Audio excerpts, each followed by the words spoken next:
सतगुरु शब्द जहाज है, कोई कोई पावे भेद। समुद्र बूंद एके भया, किसका करूं निषेध।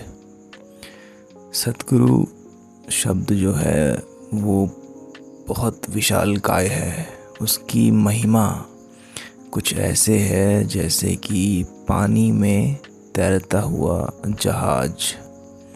जहाज कितना विशालकाय होता है अपने आप में।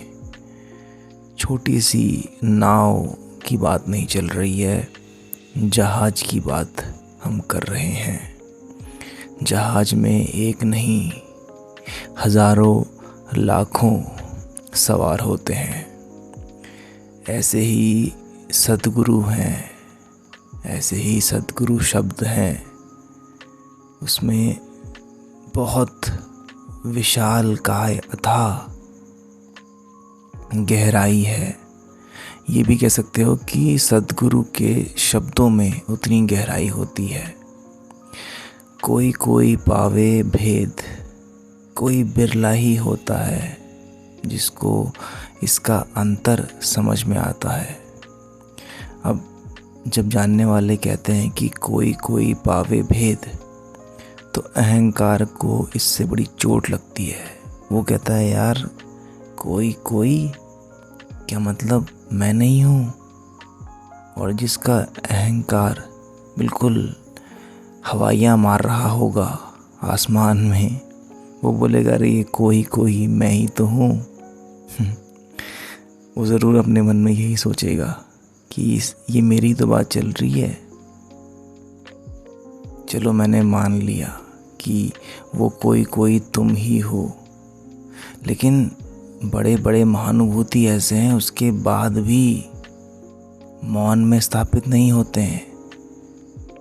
उसके बाद भी अपना मुख ऐसे खोलते हैं जैसे कि कौवा काँव काँव करता है। हालांकि इनको हो जाना चाहिए हंस, लेकिन हंस तो कोई कोई वाला हिसाब है ना, कोई कोई पावे भेद। और जो भेद पा जाएगा वो मौन में स्थापित होगा। अब तुम बोलोगे यार मैं ऐसा कैसे कह रहा हूँ कि वो मौन में स्थापित होगा, क्योंकि देखो आगे कहते हैं समुद्र बूंद एके भया, किसका करूँ निषेध।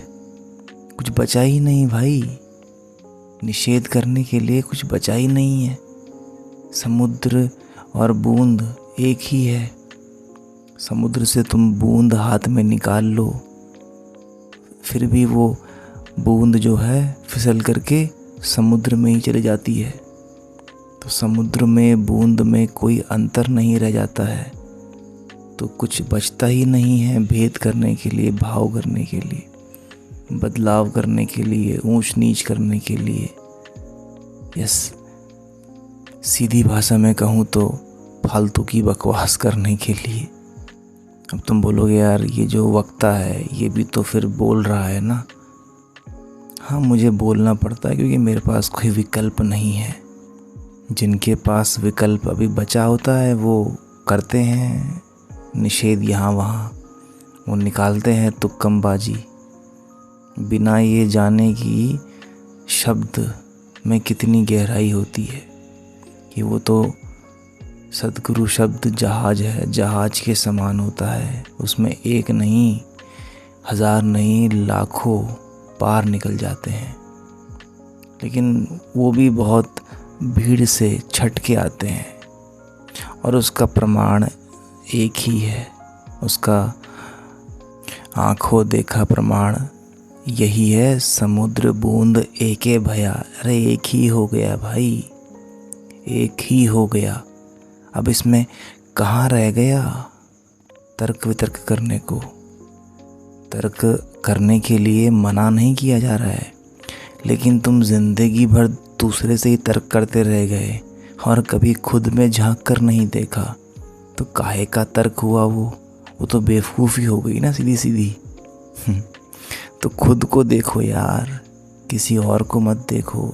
समुद्र बूंद एके भया, फिर एक ही पा जाओगे। और जब ऐसा होगा तो गहरे मौन में स्थापित होगे।